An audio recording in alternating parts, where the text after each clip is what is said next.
Bonjour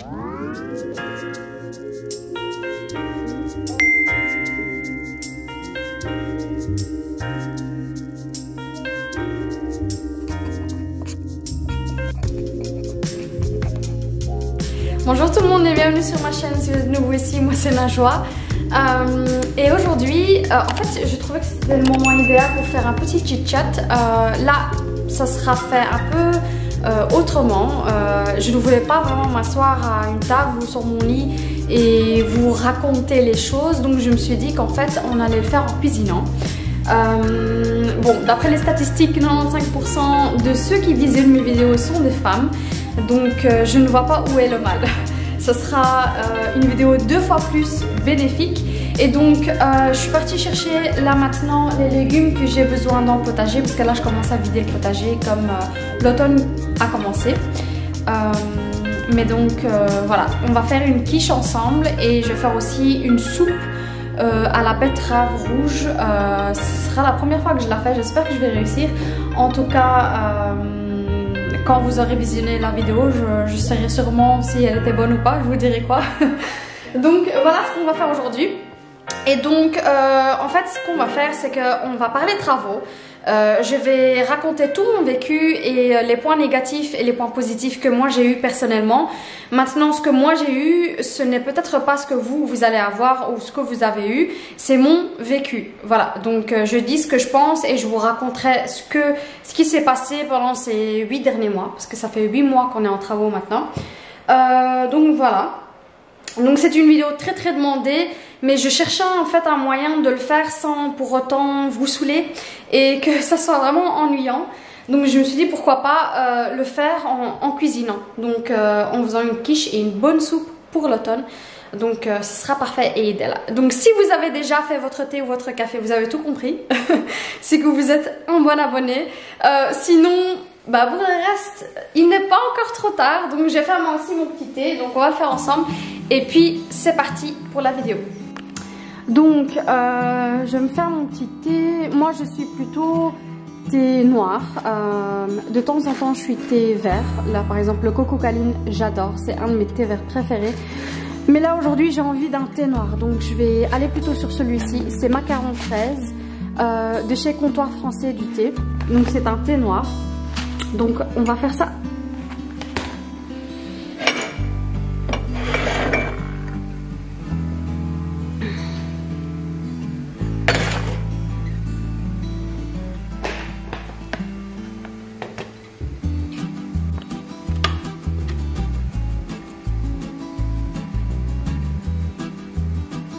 En attendant que l'eau bout pour le thé, je vais vous montrer ce que j'ai pris du jardin. Donc j'ai de la blette ici. Donc si la recette vous intéresse vraiment, la blette vous n'allez pas la trouver dans les Colruyt ou Carrefour, mais plutôt dans les marchés bio. Je pense par exemple à De Farm ou bien le grand marché bio rue des Tanneurs au centre-ville, donc de Bruxelles. Donc vous allez plutôt trouver ça dans les marchés bio. Donc je vais en avoir partout. Je vais les mettre ici dans le lavabo directement pour pouvoir le laver.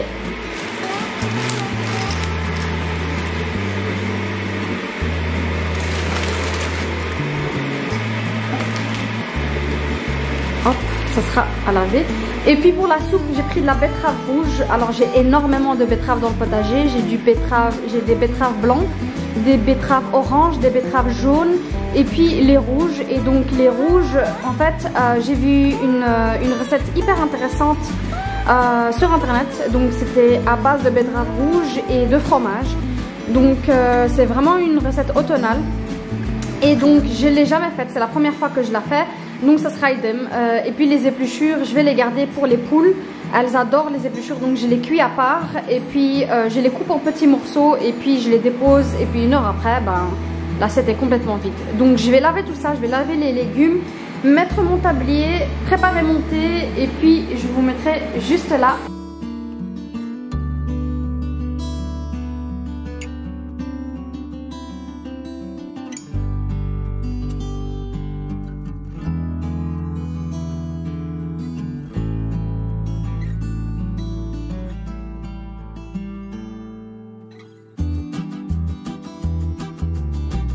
Alors la première chose que je vais faire, c'est ce sont des légumes de mon potager. Donc comme vous voyez, il y a des insectes un peu partout. Voilà, vous les voyez là. Je ne sais pas si Canon veut bien montrer ce que je vois. Merci. Donc il y a des insectes un peu partout. Comme vous le voyez, c'est de mon potager, donc c'est 100% bio. Donc il faut vraiment que je lave tous les légumes bien en profondeur. Et puis je vais faire donc ça. Et puis ensuite je vais mettre tout dans une casserole comme celle-ci. Donc celle-ci c'est une petite casserole. La grande, donc celle-ci c'est une 8 litres. Ouais, c'est une 8 litres, je vais la garder pour la soupe. Et la grande, celle-ci c'est une 5 litres. Donc ça fera environ ce que j'ai besoin pour ma quiche. Oh purée, j'étais en train de laver les légumes et je suis tombée sur ce bazar. C'est une hyper grosse araignée, je sais même pas comment la tuer. Comment je fais? Je suis tombée là-dessus, elle est énorme, elle est vraiment énorme. Oh mon dieu.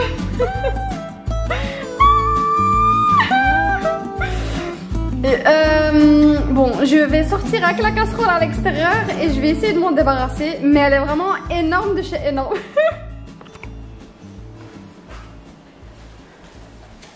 Alors, j'ai été prendre mon livre de chez Laura Zavan.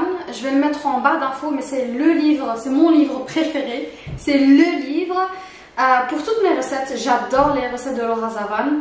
Et donc, j'ai vraiment envie d'appliquer la recette à la lettre. Donc je vais prendre le livre avec. Je viens de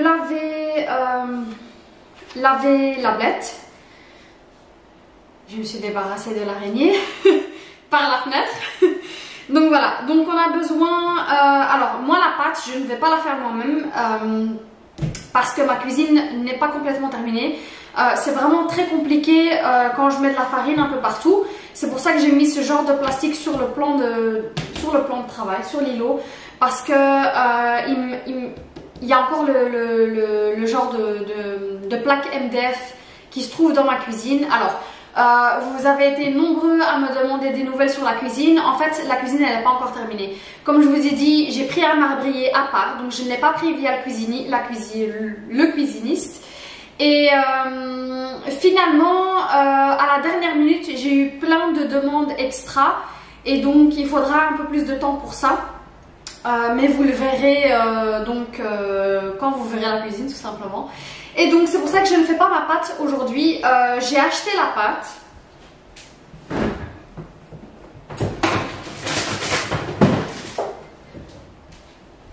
Donc j'ai acheté 2 pâtes brisées. Vous pouvez utiliser une pâte feuilletée si vous le souhaitez, mais moi je préfère la pâte brisée. Donc j'en ai pris 2, il en faudra 2.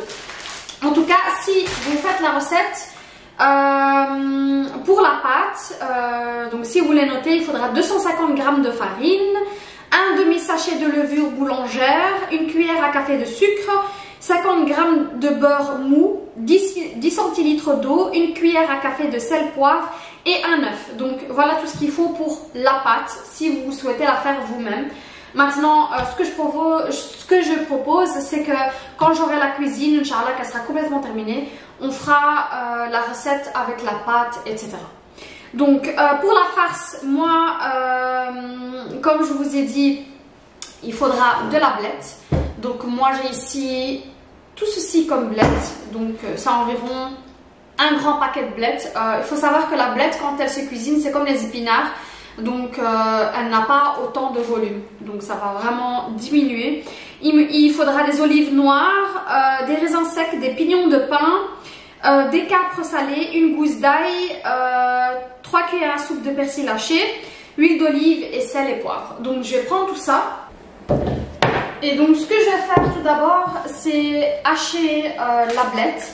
Donc il faut vraiment la couper en petits morceaux parce que sinon ça va prendre beaucoup trop, elle sera trop grande en fait pour la manger. Un peu plus près ce que ça donne, j'ai mis un bon fond d'huile d'olive et je vais tout simplement écraser mes gousses d'ail et puis les mettre à l'intérieur dans ma casserole et mettre la casserole sur le feu.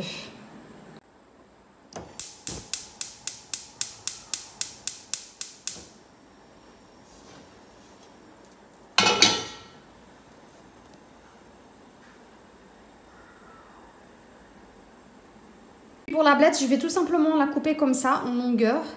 Voilà, de cette taille-ci. Et donc, je vais faire la même chose avec tout le tas. Et puis, je vais le rajouter à l'huile d'olive quand il sera bien chaud. Voilà, en fait, dès que la blette est coupée, je la mets dans la casserole quand l'huile est bien chaude. Et alors, on va faire le reste quand la blette aura vraiment diminué de volume. Donc, il faut bien la couvrir. Et ça sera pendant environ un quart d'heure à 20 minutes à feu à peu près moyen. Le volume a diminué de votre blette. Vous allez tout simplement prendre le pignon de pain, une bonne poignée. Vous allez les rajouter.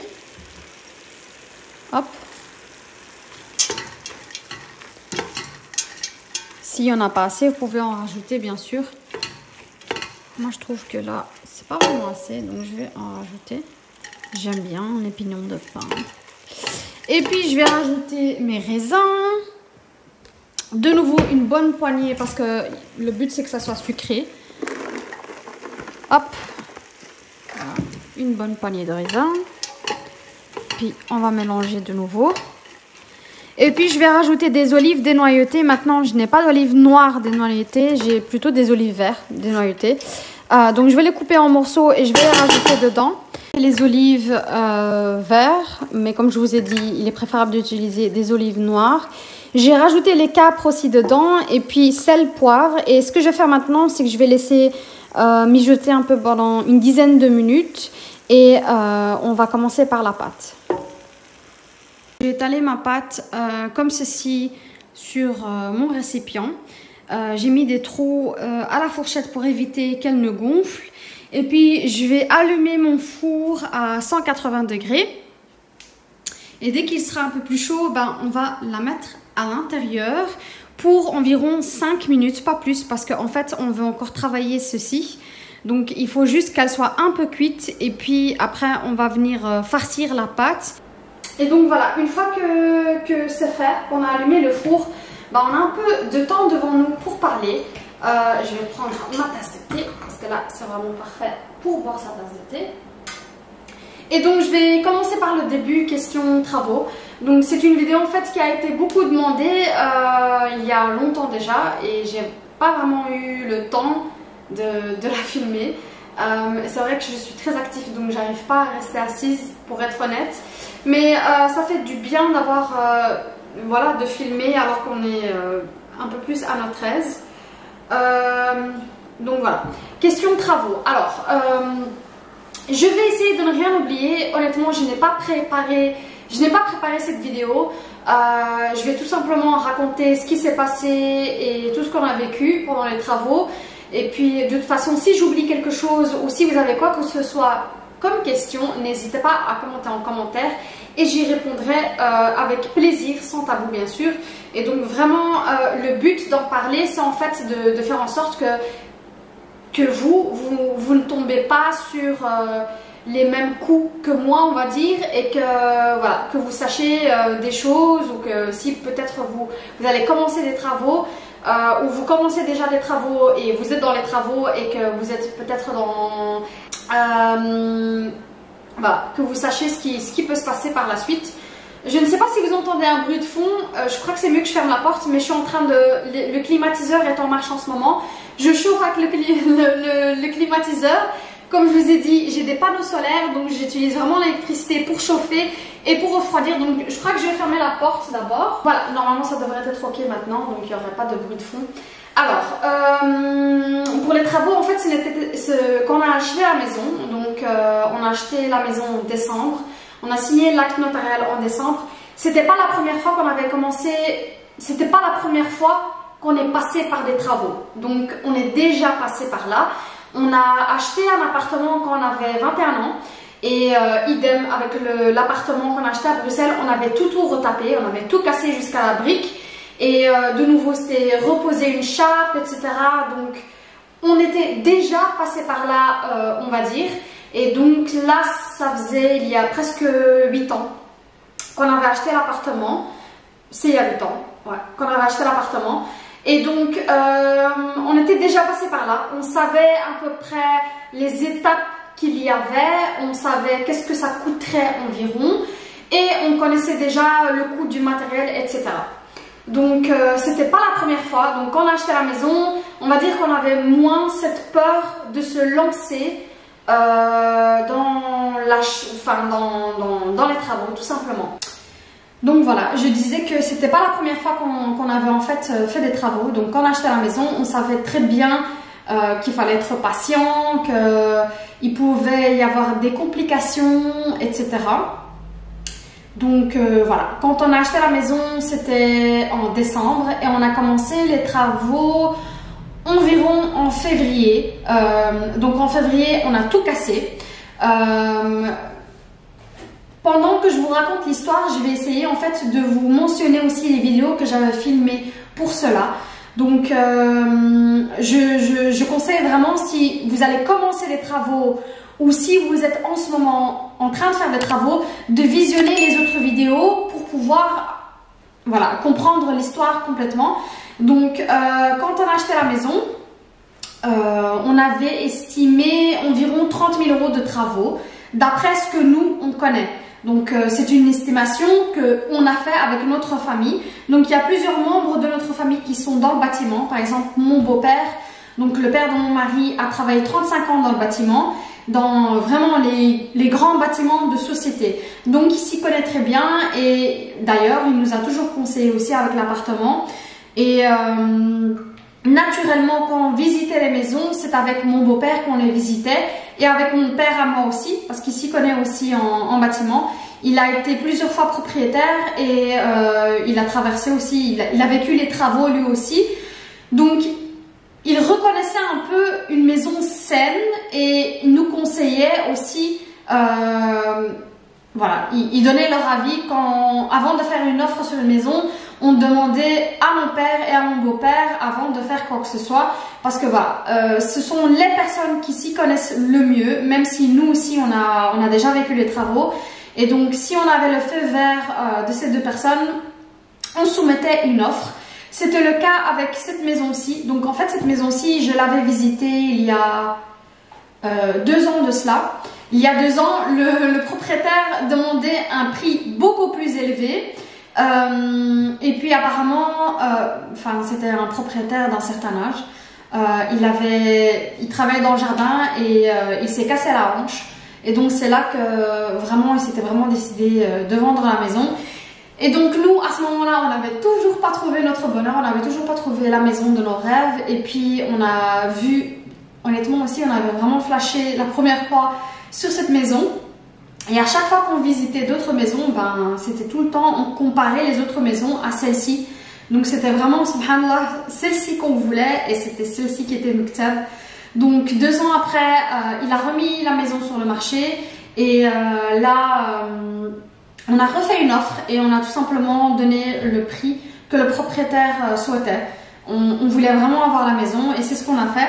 Et donc on a signé, on voulait vraiment signer au plus vite parce qu'en Belgique, il y a une loi qui est passée en janvier 2020 qui disait que à partir de janvier 2020, en fait, le prêt hypothécaire ne serait plus déduit des taxes. Donc on voulait absolument signer avant le 1er janvier pour justement pouvoir bénéficier de cette déduction fiscale.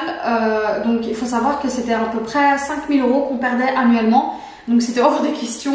On a vraiment mis la pression sur les notaires pour signer. On avait signé, je crois, le 28 ou le 29 décembre. C'était vraiment à 2 jours près. Et donc on a signé l'acte notarial. Et puis 3 semaines après, on a commencé à travailler dans la maison. Donc on avait entre-temps ramené plusieurs sociétés. Donc des sociétés qui faisaient tout de A à Z. Des sociétés vraiment de casser jusqu'à la fin. Vraiment, il faut juste ramener votre matériel pour la salle de bain. Donc le carrelage de votre choix, votre matériel de salle de bain, donc le bain, la douche, les toilettes. Et puis la cuisine, c'était chez le cuisiniste. Mais vraiment tout le reste, c'était cette société qui s'en occuperait. Donc on s'est dit au début qu'on allait faire ça. Et puis j'ai ramené 2 sociétés qui m'ont donné tous les deux environ un devis à entre 40 et 50 000 €. Mais là pour nous c'était no way, c'était beaucoup trop cher. Donc finalement, on avait décidé de gérer et coordonner les travaux nous-mêmes et de gérer notre budget nous-mêmes, de voir le matériel qu'il nous fallait. Vraiment, on voulait respecter un maximum les 30 000 €. Et donc on s'est dit, pour le rez-de-chaussée, donc au début on parlait même pas encore du grenier, c'était par après qu'on avait eu cette discussion, mais on avait dit donc au début qu'on allait faire le grenier aussi. Donc on comptait mettre les chambres à l'étage. Et finalement on s'est dit, tu sais quoi, on va se concentrer sur le rez-de-chaussée et commencer par le rez-de-chaussée et puis le grenier on verra. Et donc ce qu'on a fait au début, il faut savoir que ces sociétés, donc quand vous achetez un bien et que vous voulez vraiment tout retaper de A à Z, il faut d'abord casser. Donc nous on avait décidé aussi de refaire l'électricité. Et de toute façon, l'électricité, il faut tout le temps le refaire. De refaire l'électricité, l'eau et le gaz. Donc vraiment, de tout rénover et d'être tranquille. Alors, s'il y a encore une discussion chez vous au sujet de tout rénover ou pas, moi, le conseil que je vous donnerai, c'est oui. Franchement, si vous pouvez le faire, faites-le.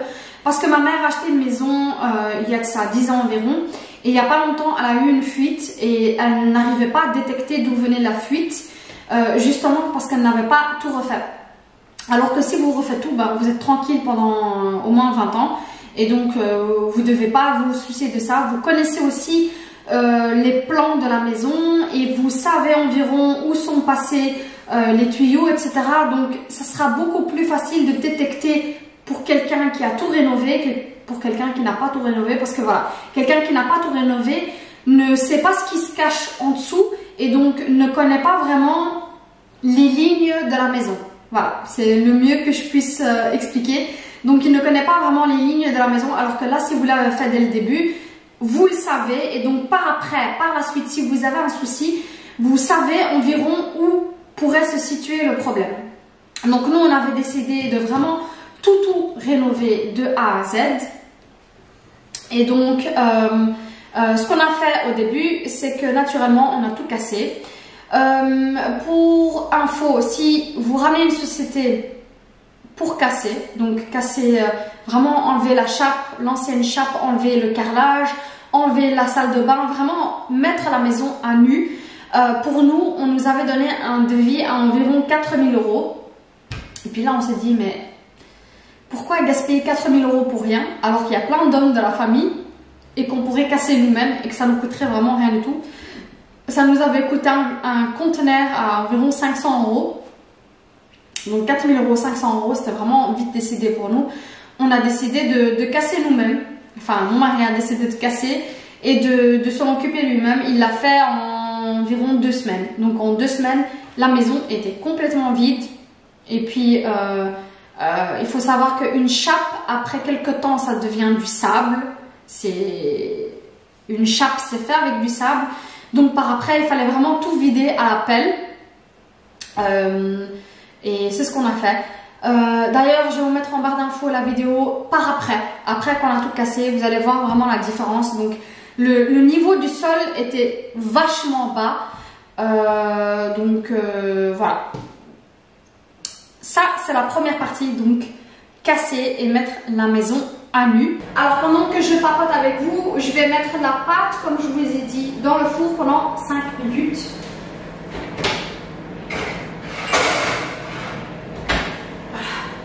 Ce sera 5 minutes. Là, il est 13h09. Alors ensuite, pour le reste, nous avions décidé donc de coordonner les travaux nous-mêmes.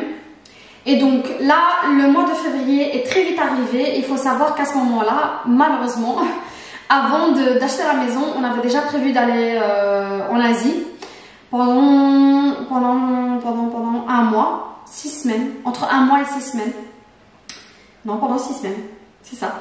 Donc on avait déjà décidé, on avait déjà pris le vol, on avait déjà booké la villa, etc. Donc malheureusement, c'était au mauvais moment, mais on ne pouvait pas annuler. Et donc, avant de partir, on avait conclu avec un membre de la famille qui justement travaille dans tout ce qui est plomberie et chauffage, etc. On avait conclu avec un membre de la famille que c'était lui qui allait s'occuper de tout ce qui était eau, gaz et électricité. Donc il avait un collègue à lui qui était électricien et puis lui il s'occupait de tout ce qui était chauffage et eau et gaz. Donc nous, il faut dire qu'on n'a jamais vraiment eu confiance en quelqu'un de l'extérieur. C'est justifié. En fait, quand on donne un chantier à quelqu'un de l'extérieur, vous ne savez jamais ce que cette personne va faire, surtout si vous n'êtes pas du métier. Donc moi, par exemple, j'ai étudié la communication et je travaille dans une société d'assurance où je fais en fait du travail de bureau. Je ne m'y connais absolument pas en bâtiment, je ne m'y connais absolument pas en électricité, mais il faut savoir que quand on fait des travaux, il faut tout le temps, H24, vraiment, il faut vraiment y aller tous les jours, tous les matins et tous les soirs et vérifier ce qu'ils font. Même si c'est un membre de la famille. Mais alors là, si c'est pas un membre de la famille, c'est encore pire. Même si c'est une société que vous prenez, qui s'occupe de A à Z de tous les travaux, il faut vraiment aller et rester derrière eux et surveiller tout ce qu'ils font. Mais franchement, c'est le plus fatigant à faire dans les travaux, surtout si vous vivez à un autre endroit et qu'en plus de ça, vous travaillez, que vous avez des enfants, etc. Il faut vraiment... on avait commencé une routine comme ça, vraiment d'y aller matin et soir, le matin de vérifier ce qu'ils allaient faire en journée, donc de demander des explications, etc. Et puis le soir, venir vérifier si c'était bien fait. Il faut savoir que en parallèle avec tout ça, nous, on a tout le temps cherché des informations sur Internet et cherché des informations chez les personnes qui s'y connaissent, etc. pour savoir justement si les personnes qui étaient occupées chez nous à la maison faisaient le nécessaire et faisaient les choses bien. Voilà. C'est votre maison. Franchement, c'est votre maison. Quand on est en travaux, il faut de 1, ne pas avoir honte de le dire quand vous n'êtes pas satisfait. Mais dès le début, il faut le dire dès le début. Donc, un exemple que je vous donne, dès le début, quand un carreleur pose le carrelage et que sa manière de poser le carrelage dès le début ne vous plaît pas, il ne faut pas laisser les choses traîner. Il faut le dire dès le début parce qu'il risque de recommencer tout le travail qu'il a déjà fait. Ça vous coûtera du carrelage en plus et ça vous coûtera du temps en plus. Donc, et pendant les travaux, on n'a pas le temps. Donc, il faut vraiment que les choses s'enchaînent. En tout cas, pour nous, c'était le cas parce qu'on avait vendu l'appartement. On devait absolument quitter en juin et le temps passe hyper vite en travaux. On n'aurait jamais dit que ça aurait duré aussi longtemps, mais c'était le cas. Quand j'ai vendu l'appartement, ma maison n'était toujours pas prête. Il fallait que je passe 2 à 3 semaines chez ma mère. Donc j'ai dû vivre 2 à 3 semaines chez ma mère. Par après, j'ai pu vivre dans la maison, mais elle n'était même pas prête. J'avais pas de salle de bain. Quand j'ai vécu à la maison, j'avais pas de salle de bain. Et je n'avais pas de cuisine. Si vous me suivez sur Instagram, vous savez la galère que j'ai connue. Donc ma cuisine était dans le jardin, qu'il pleuve ou pas, je devais faire ma vaisselle dans le jardin. C'était le seul moyen parce que j'avais pas de cuisine. Donc là, 5 minutes viennent de passer. Donc j'ai ressorti la pâte et puis on va continuer. En fait, la travailler, mais elle est à peu près presque cuite, presque. Donc là, je vais rajouter ma farce à l'intérieur. Voilà ce que ça donne la farce dans la pâte. Et là, en fait, ce que je vais faire, c'est que je vais refermer juste comme ça. Hop.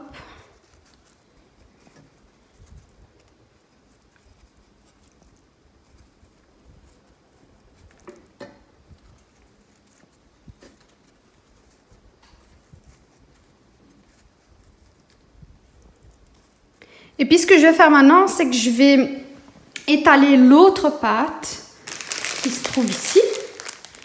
Je vais l'étaler au-dessus et je vais refermer tout ça. Donc, c'est ce que je vais faire maintenant, c'est que je vais l'étaler et puis on va la remettre au four. Je l'ai étalé la pâte, donc j'ai bien refermé sur les bords et puis je vais faire idem avec ma fourchette pour éviter que ça gonfle parce que sinon aussi c'est hyper moche. Donc je vais mettre des trous un peu partout.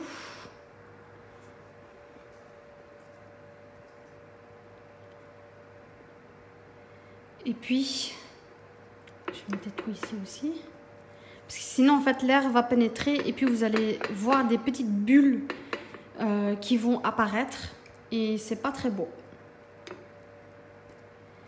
Et ce que je vais faire aussi, c'est que je vais étaler un peu d'huile d'olive.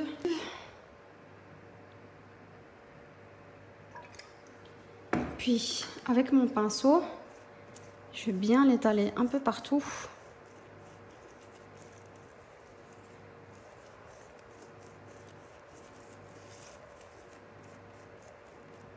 Et ça va vraiment faire en sorte que en fait, ma quiche soit bien dorée.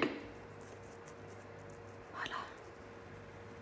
Et puis je vais la remettre au four pendant une vingtaine de minutes. Alors, où est-ce qu'on en était? Donc, on parlait de la confiance. Alors, oui, donc je vous disais que en fait, c'est votre maison. Il ne faut jamais avoir confiance en quelqu'un et surtout dans le travail qu'il fournit. Honnêtement, la plupart des gens, ils veulent juste terminer un chantier et puis passer au prochain chantier et mettre l'argent dans leur poche. Donc, c'est ce qu'on faisait.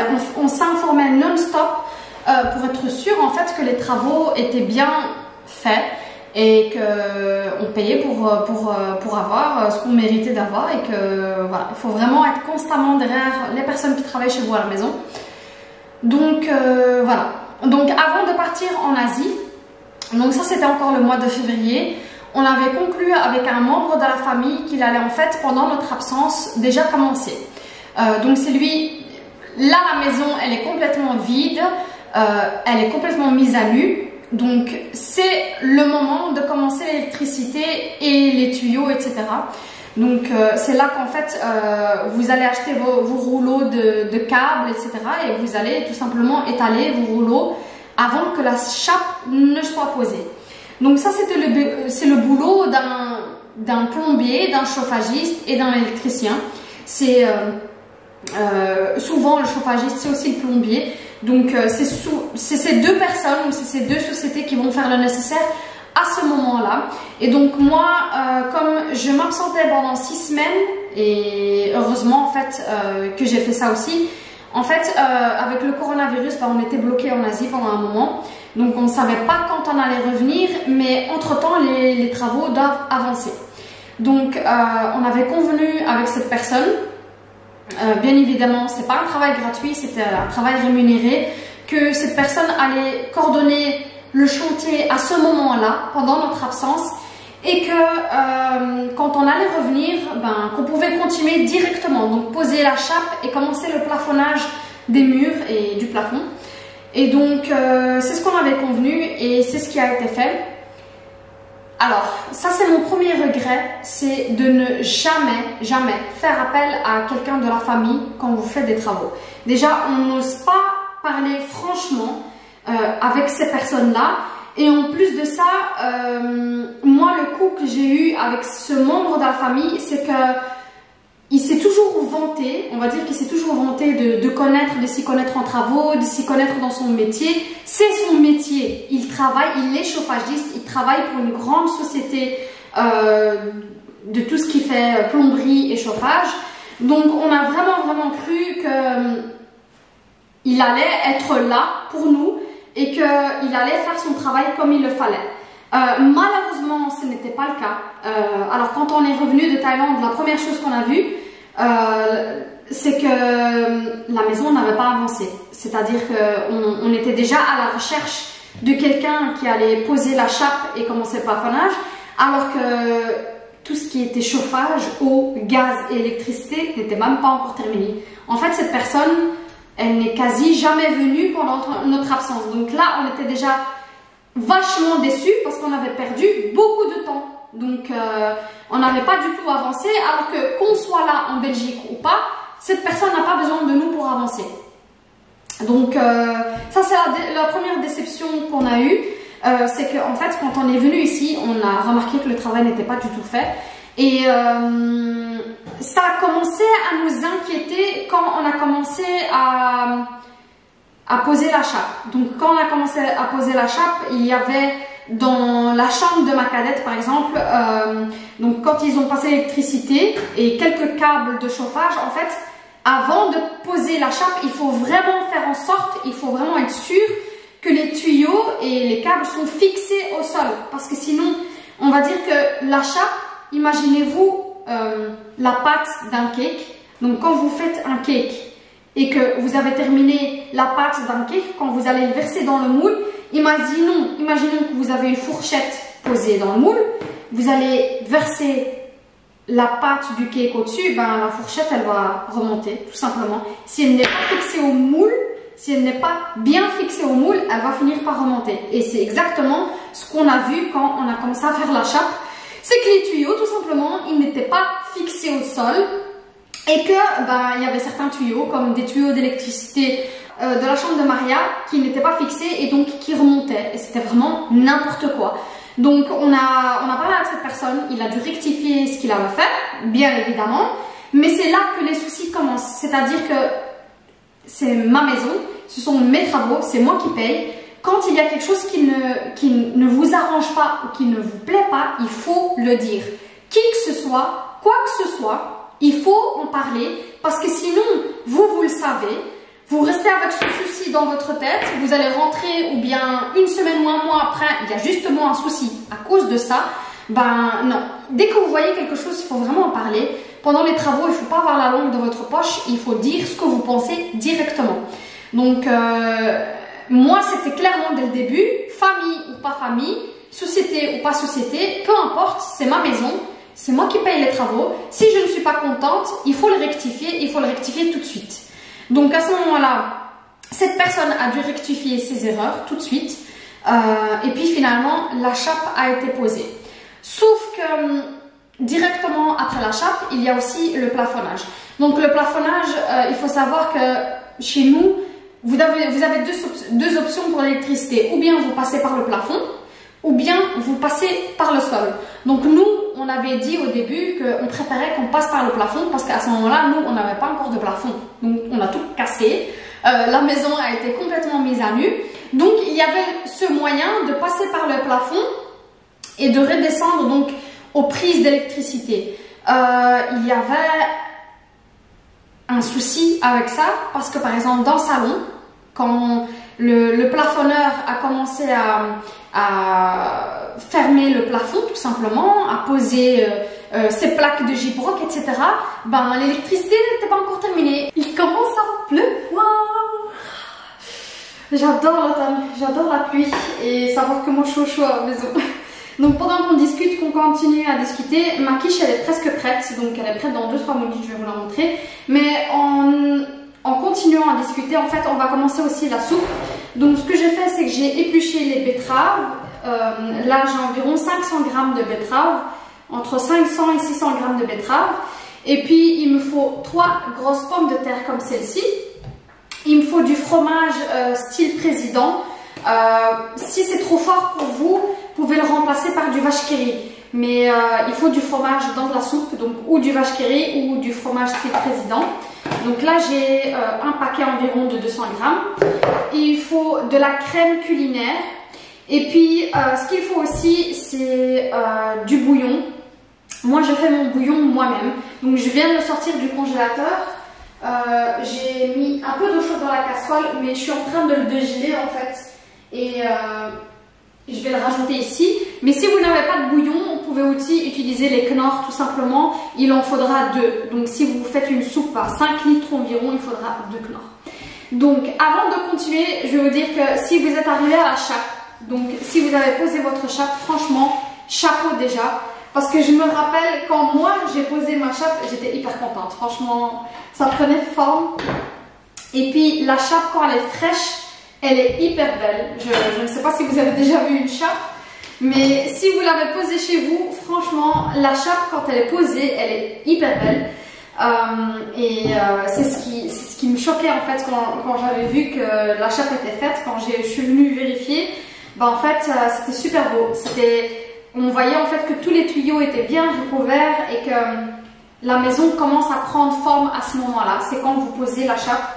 Et voilà, quand on fait des travaux, en fait, on est content par les petites choses comme ça. Donc c'est les petites choses qu'on fait qui nous fait avancer en fait, qui nous rend heureux quand on fait les travaux. Et à ce moment-là, on se dit, ah, on avance. On avance, donc on est une étape plus loin. Donc à ce moment-là, en fait, dans mon histoire, après la chape, c'était le plafonneur, donc le plafonnage. Nous, on a pris une société pour le plafonnage. Franchement, je ne vais pas la partager avec vous parce que je la déconseille. Nous, les personnes, ce qu'on avait vu sur internet en tout cas, et la personne de contact qu'on avait pour cette société-là, nous la conseillait vraiment. Mais en réfléchissant, cette personne-là n'a pas été vraiment à 100% dans les détails chez lui. On va dire que moi je fais vraiment beaucoup attention aux détails. Donc aux détails du travail, j'aime bien les finitions qui sont bien faites. Un mur avec des bosses, moi ça m'énerve. Donc on ne connaissait pas forcément une société pour la chape et on a fini par prendre cette société-là. Donc je ne vais pas la partager avec vous parce que franchement j'ai pas envie de vous la conseiller. En tout cas pour notre maison, la superficie au rez-de-chaussée, elle est environ de 130 mètres carrés environ, presque 140 mètres carrés.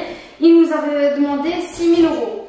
Donc en fait, voilà, ce qu'on n'avait pas vraiment calculé à ce moment-là, c'est que par rapport à l'appartement, donc l'appartement il y a 8 ans, et maintenant quand vous faites les travaux, le matériel de base est hyper cher. Franchement, avant l'appartement on avait tout refait à 20 000 euros. Là maintenant, parce que le prix du matériel a fortement augmenté, le prix de la main d'œuvre, n'en parlons même pas. Mais à cause de ça, en fait, on s'est rendu compte que le budget n'allait vraiment pas être respecté. Et on était vraiment déçus par ça parce qu'on s'était dit qu'on allait garder de l'argent pour le grenier, quand on voudrait faire le grenier. Et là, on s'est rendu compte que, en fait, le matériel pour les travaux était devenu tellement cher que... Voilà, on a rapidement vu que le budget qu'on avait, donc les 30 000 euros pour la maison, n'allait vraiment pas être respecté. On a compris ça dès qu'on a commencé avec la chape et le plafonnage. En fait, la chape, elle nous avait coûté aussi environ 4 000 euros. Donc rien que la chape et le plafonnage étaient déjà à 10 000 euros. Donc, et là, je ne compte même pas mon parquet. Je ne compte pas mon carrelage, je ne compte pas la personne qui pose le carrelage, je ne compte pas le matériel pour le chauffage, l'eau, l'électricité, je ne compte pas la main d'œuvre de cette personne. Donc là, rien que le plafonnage et la chape, ben, on était déjà à 10 000 euros. À ce moment-là, on s'est dit, bon, on fait que compter, je ne sais pas si ça sert vraiment à quelque chose de compter à ce moment-là. De toute façon, il faut terminer les travaux. Nous, alhamdoulilah, on avait cet argent, mais pour les gens qui n'ont pas l'argent et qui se font un budget comme ça et qui finalement se disent bah merde, je vais pas terminer les travaux, je le vois déjà et j'ai pas assez d'argent, ben je comprends que à ce moment-là, ben, vous décidez de faire stopper le chantier tout simplement parce que vous n'avez pas les fonds pour continuer. Il y a certaines personnes qui prennent un crédit à la banque pour ça, donc un prêt à tempérament. Mais bon, là c'est une décision à prendre par vous et voilà, par les personnes qui vont habiter dans la maison. Mais moi j'étais pas pour, donc voilà, c'est pour ça aussi qu'on a décidé à la fin de ne pas continuer le grenier. Ouh là là, il drache là, et pas continuer le grenier et vraiment se concentrer sur le rez-de-chaussée avant de commencer le grenier parce qu'on voulait vraiment faire les choses comme il faut. Donc voilà. Ensuite, le plafonnage avait commencé et ce que je disais, en fait, la personne qui était responsable pour l'électricité, pour le gaz et pour l'eau, on a vu qu'en fait, le comportement de cette personne avait complètement changé. Il courait dans tous les côtés, il avait même pas, il stressait en fait parce que le plafonnage allait être fait, alors que son travail à lui n'était pas encore terminé, mais son travail à lui, il devait absolument être terminé avant que le plafonneur arrive. Et ça, il le savait très bien. Donc évidemment, il a retardé la société de plafonnage. Je vais laisser ma quiche encore cuire un peu. Donc là, en fait, où je suis arrivée, c'est que j'ai coupé les betteraves en petits morceaux. Donc je vais continuer à couper mes pommes de terre.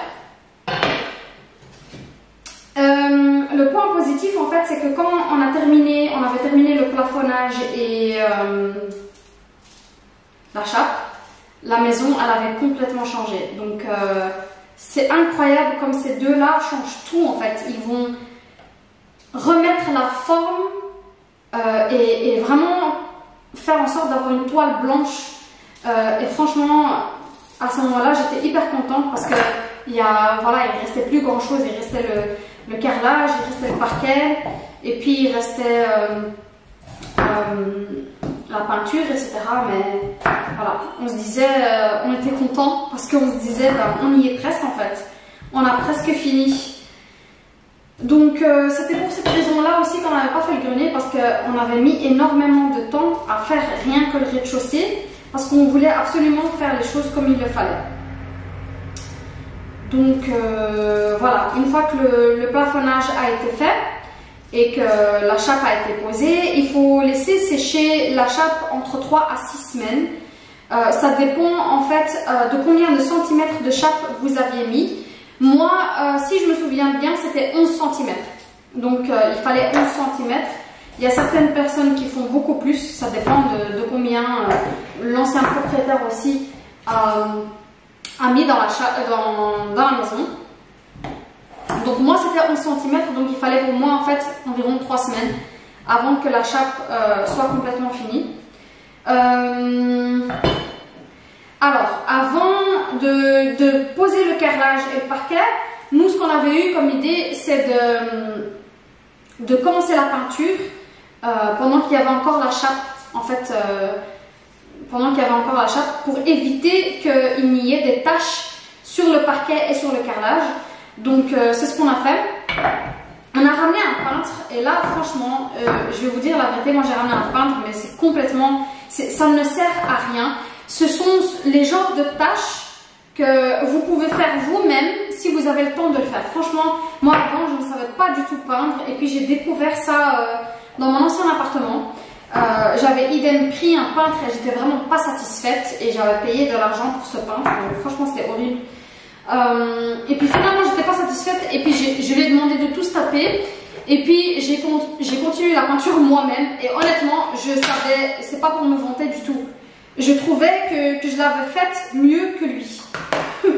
Donc ce sont maintenant je le regrette aussi avec la maison, mais je n'avais pas le temps de le faire parce que comme je vous ai dit je travaille à plein temps et mon mari aussi. Donc la seule solution qu'il y avait si on voulait absolument vivre dans la maison le plus vite possible, c'était de ramener un peintre. Et là, idem, j'étais de nouveau déçue. Franchement, c'était... En fait, je me rends compte avec les travaux, si vous pouvez faire les choses vous-même, autant le faire vous-même. Franchement, vous n'êtes jamais mieux servi que par vous-même. Et vous serez bien étonné par toutes les choses que vous pouvez faire vous-même. Moi la peinture je l'ai faite moi-même à l'appartement et comme je vous ai dit j'étais hyper contente. Là de nouveau ici je sais que voilà, je ne suis pas satisfaite, donc dans quelques années, dans 5 ans, quand je vais tout recommencer, je vais le faire moi-même. Ça c'est sûr et certain. Donc là en fait j'ai rajouté les pommes de terre, le fromage en morceaux tout simplement. J'ai laissé la peau. Et je vais rajouter la crème culinaire, donc là c'est 250 ml, je vais tout rajouter dans la casserole. Je vais rajouter un peu d'eau.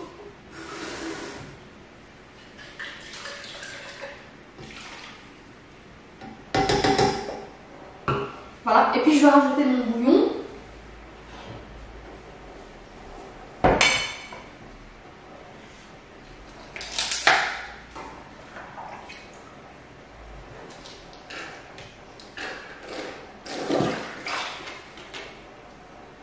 À moitié léger, mais c'est pas grave.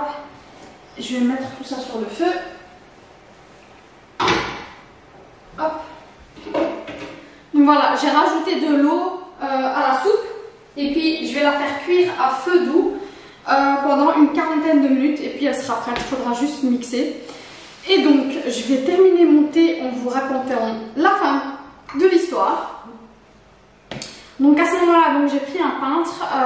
Le peintre, comme je vous ai dit, j'étais pas satisfaite. Et honnêtement, franchement, ce sont le genre de tâches que vous pouvez faire vous-même. Vous serez bien capable de voir tout ce que vous êtes capable de faire en fait. Moi, depuis, j'ai appris à cimenter, j'ai appris à utiliser du finisher, j'ai appris à peindre.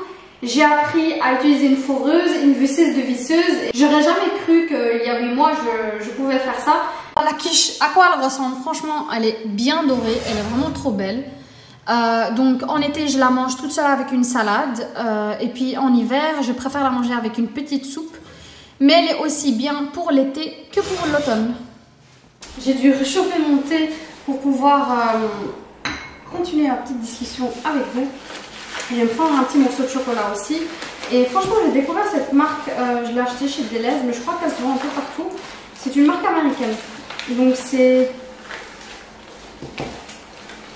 Tony's. Donc le paquet ressemble à ça. Et celui-ci, c'est au caramel beurre salé. Franchement, c'est hyper bon. Donc je vais prendre un petit morceau.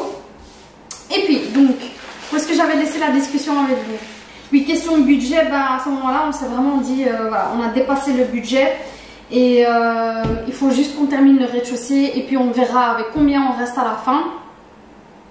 Alors, le petit conseil que je peux vous donner, si vous êtes en Belgique, il y a FAC qui est très très intéressant. Donc il y a les dépôts de FAC. Si vous allez à FAC directement, chez FAC directement, c'est là en fait que les fournisseurs se fournissent. C'est très intéressant. Nous on y va tous les vendredis. Juste pour être sûr qu'on tombe sur une bonne occasion, on la prend directement. Mais il y a tout ce qui est WC, tout ce qui est parois de douche, etc. à vraiment pas cher. Donc à environ moins 70%. Donc c'est très très intéressant. Si vous êtes en travaux ou que vous planifiez d'avoir des travaux, il faudrait vraiment aller tous les vendredis chez FAC. Et nous, quand on trouve quelque chose, là en ce moment on a trouvé des radiateurs pour le grenier déjà. On les a trouvés à vraiment pas cher. Donc ce sont des radiateurs qui se mettent debout contre le mur. Et ils sont un peu spéciaux parce qu'ils sont en verre émeraude. Donc je ne sais pas, peut-être que dans le grenier je ferai un style qui irait avec le verre émeraude. Vu qu'en bas il y a mes canapés qui sont... Il y a des petites touches de verre émeraude quoi.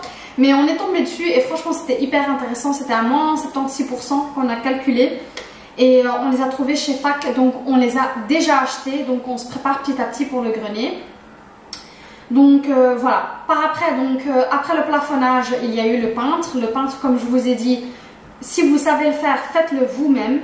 Et ensuite, il y a le carreleur. Alors le carreleur, on a pris une personne qui travaille avec mon beau-père. Donc le père de mon mari, il le connaît très bien. Il travaillait en fait avec lui en bâtiment. Et c'est un très très bon carreleur. Donc je vais mettre les coordonnées de cette personne en dessous dans la barre d'infos. Pour vous, si vous le souhaitez. Mais donc c'est une personne qui a travaillé 32 ans autant que carreleur. Et franchement, le carrelage qu'il m'a posé ici, il est magnifique. Alors moi j'ai posé le carrelage dans la cuisine, dans la salle de bain, dans la toilette et dans le hall. Et donc dans la cuisine, c'est un genre de carrelage cimenté que j'ai posé. Et puis dans la salle de bain, c'est... comment ça s'appelle encore? Un carrelage qui est posé comme ça. C'est pas en pointe donc gris, mais c'est l'autre, je ne sais plus comment ça s'appelle. Mais je vais mettre ici, juste en dessous, le mot correct pour ça. Donc c'est comme ça que j'ai posé mon carrelage et j'ai été chez Salvatore pour le carrelage. Donc franchement, si vous êtes à la recherche d'un carrelage un peu original, donc qui n'est pas basique, je vous conseille vraiment d'aller chez Salvatore Carrelage qui se trouve à Vilvoorde. Je vais mettre aussi ses coordonnées en barre d'infos et vous mettre la vidéo de la salle de bain et aussi de la vidéo en fait où j'étais chez Salvatore Carrelage, aller commander mon carrelage. Donc je vous la mettrai aussi en barre d'infos. Donc une fois que ça c'était fait, alors là on était hyper contents et on voulait juste une chose, c'est poser le parquet. Donc moi le parquet, mon mari et mon père l'ont posé eux-mêmes. Ça vous coûte beaucoup moins cher et franchement mon mari ne s'y connaît pas du tout et il a pu le faire. Il a fait par après la chambre de la cadette tout seul. Donc franchement ce sont des petites choses comme ça qui vous économisent de l'argent, mais vous vous rendez pas compte que ça vous économise énormément d'argent. Et puis au début on était parti sur dans le salon un parquet en pose donc gris. Mais à cause du corona, on nous donnait un délai impossible, donc franchement, c'était pas faisable. Donc finalement, on a pris le même parquet que dans les chambres. C'est un parquet de chez Lalegno qu'on a acheté chez Bricoplanit et qui était à ce moment-là en promo aussi. Et donc c'est du semi-massif, donc dès que le carrelage était fait, que le parquet était fait et que la peinture était faite, ben, on a emménagé. La salle de bain n'était pas encore finie, donc au début c'était le lavage au gants de toilette. Franchement, pour être honnête, c'était horrible, c'était très compliqué, surtout pour une femme avec des longs cheveux. On a envie de se laver les cheveux comme il faut, etc. Donc j'avoue que c'était compliqué pour moi. Maintenant, le plus compliqué, j'avoue que c'était la vaisselle dans le jardin. Alors si j'ai encore une photo, je vais la mettre ici, juste en dessous. Mais c'était une corvée horrible à faire tous les jours. Et donc, une fois j'en avais marre, je l'ai posté sur Instagram. Et mon mari m'a dit, mais t'es sûre que tu veux faire ça parce que c'est un peu la honte. Mais franchement, je ne regrette pas du tout de l'avoir fait. Par après aussi, je l'ai partagé sur ma chaîne YouTube. Mais si j'ai une autre vidéo maintenant, je vais la mettre juste ici. Donc c'était comme ça qu'on vivait. Et puis sur Instagram, j'avais reçu plein de beaux messages de femmes qui étaient à ce moment-là en travaux aussi et qui me disaient, mais t'es pas la seule. Regarde la salle de bain, j'ai fait ma petite cuisine dans la salle de bain. Ou bien une personne qui était dans la cave, qui a fait une cuisine dans la cave. Une autre personne qui a fait idem dans le jardin, qui a fait du bricolage dans le jardin, et sa cuisine était dans le jardin, elle m'a montré comment elle faisait sa vaisselle, etc. Donc c'était bien marrant, mais heureusement, moi, c'était pas en plein hiver, c'était en été. Donc j'avais heureusement des jours où il faisait beau et c'était agréable. Et j'avais même des blagues de quelques personnes de la famille que j'ai invitées pour un barbecue et qui me disaient, waouh, t'as une cuisine en plein air, c'est le luxe. Mais donc voilà, ça, ce sont des choses en même avec lesquelles vous ne rigolez pas, mais par après, par la suite, quand vous y pensez, et on avait pris plein de photos à ce moment-là, et grâce à ma chaîne YouTube, j'ai tout documenté aussi, donc j'ai tout filmé. Bah, quand on visionne les vidéos, ben, on se dit waouh, on a quand même traversé, on a fait de sacrées aventures, et surtout quand je vois la maison avant et maintenant, franchement, il n'y a pas photo. On a fait des sacrées rénovations, on n'a pas encore fini, Inch'Allah, le grenier. J'ai hâte de voir le grenier parce que ma vision sera complète quand le grenier sera fait. Donc il y aura une grande salle de bain, là on a une petite salle de bain, franchement c'est pas assez. Mais idéalement, cette salle de bain, après, ce sera pour mes filles. Moi je monterai en haut et j'aimerais... J'ai été à Dubaï, j'étais dans un hôtel qui s'appelait Atlantis. Et j'ai cette vision en fait pour le grenier. Donc j'aimerais vraiment que tout le grenier soit ouvert, que la salle de bain soit au milieu et qu'il y ait des portes coulissantes. Et donc un côté avec ma chambre et un côté avec le dressing. Et je me vois vraiment avec un beau dressing où tous mes vêtements été et hiver seraient dans ce dressing. Mais c'est la vision que j'ai maintenant, je dois encore changer été-hiver. Et avoir tous mes chaussures, tous mes sacs. Franchement c'est un dressing à l'américaine, Inch'Allah. Et on s'est dit, moi et mon mari, mais franchement on s'est dit ça sérieusement, on s'est dit que le grenier, on allait vraiment le faire de A à Z nous-mêmes. On a déjà commencé à planifier ça, donc en hiver on va aller Inch'Allah chez un architecte pour nous faire des plans, pour avoir vraiment une vision claire du grenier et de ce qu'on souhaiterait faire. Et puis lui, il a commencé lundi passé, il a commencé à prendre des cours d'électricien. Donc il aurait après 3 ans un brevet d'électricien, mais il pourra déjà commencer l'année prochaine à faire l'électricité chez nous dans le grenier. On a déjà fait le nécessaire, quoi, tuyauterie et électricité, de tout faire monter en haut. Donc tout est déjà monté en haut, mais bon, il faut faire tout le reste. Et donc franchement, on s'est vraiment dit... En fait, on s'est rendu compte que ramener des professionnels ou pas, c'était pas forcément mieux que si vous le faites vous-même et que par après vous faites contrôler votre travail tout simplement, parce que vous allez vraiment faire en sorte de chercher les infos, de prendre votre temps, et c'est pas forcément mauvais. Vous n'allez pas le faire d'une mauvaise manière. Franchement, si vous prenez votre temps et que vous faites les choses à votre aise, vous savez le faire aussi bien qu'un professionnel. Donc, et nous on a vu les choses, donc on s'est dit que le grenier on allait le faire nous-mêmes et que par après tout simplement on allait ramener des experts, etc. pour tout simplement nous donner des certificats de conformité. Donc c'est comme ça qu'on va faire pour le grenier, Inch'Allah, mais ce sera 100% un projet à moi et mon mari, Inch'Allah. Et forcément il y aura mon père et son père dans l'histoire, mais ce sera comme ça qu'on compte faire les choses. Et ensuite, quand je vois les commentaires dans ma première vidéo ici, quand je vous ai fait découvrir la maison, il y avait des commentaires, oh c'est une maison hantée, ou ça fait peur, elle est moche. Oui, quand on achète une maison, moi ce que je sais faire c'est me projeter. Même si la maison est complètement pourrie et pas à mon goût, je regarde la capacité de la pièce, la grandeur des pièces, etc. Et je sais parfaitement imaginer les choses. Et donc j'ai cette capacité de me projeter dans une maison, me projeter après les travaux. Donc moi, quand je suis rentrée ici dans cette maison, j'ai direct eu une vision des choses que je voulais faire. Et la plupart des choses, alhamdoulilah, j'ai réussi à les faire. Maintenant, ce n'est pas encore parfait, mais honnêtement, avec les travaux, ça ne sera jamais parfait, ça ne sera jamais comme vous le souhaitez à 100%. Donc voilà. Voilà, maintenant, ce que je vous conseillerais de faire, c'est peut-être revoir mon dernier home tour, où je vous ai un peu montré comment j'ai fait les choses.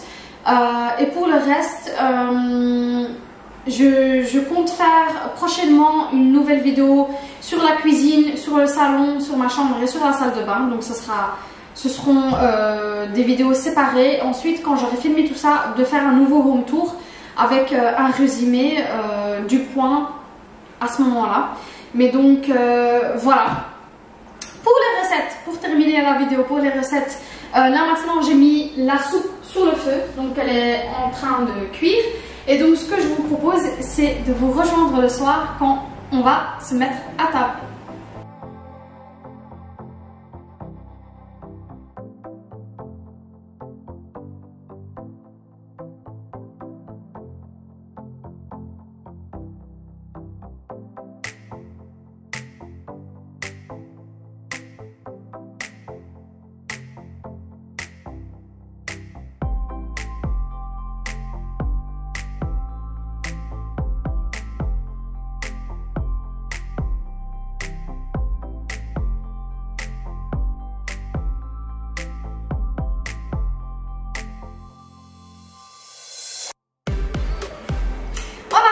Je vais déguster mon bon thé. Si vous avez des questions, n'hésitez surtout pas à me poser des questions en commentaire. Je vous répondrai franchement comme il le faut.